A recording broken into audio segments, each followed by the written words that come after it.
Assalomu alaykum va rahmatullohi va barakatuh. Biz kechasi yomg'irlar ostida, ya'niki kechasi ham qo'yni joyi deb yuribmiz, qo'y bog'i deb yuribmiz. Shomdan bor, oz miqdorda bo'lsa ham qirqir bo'ladi. Uzr, endi tabiat qonuni, shamolda bir to'sanmaymiz. Biz ham qo'ylarni uxlatib deb yuribmiz.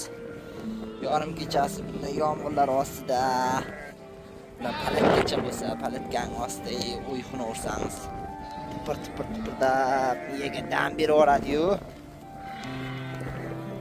Qo'yingiz qolib taylagan bo'lsangiz o'zi ham, qo'yingiz bilan jaqqa ketib qolmasa,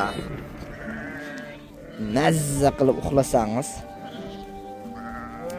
kechasi ham kamida bir 3 soat bizda qo'y bog'iladi. Ya'niki soat 11 dan to 2:30 gacha hozir bog'i qo'yib kelyapmiz. Shu yomg'ir bo'lganga qaytarib haydab jordik. Bugun ertaroq qaytdi. Chunki endi yomg'ir bo'layotganiga uni qilib qaytarib jordik. Mana shunaqa ko'ringan hozircha.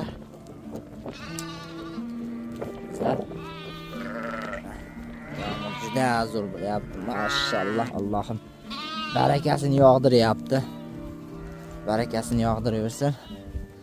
Qo'llab-quvvatlashda davom etingizlar. Biz qo'ldan kelgancha sizlarga bor voqea, bor haqiqatni cho'ponlarning azjonlab ketaman.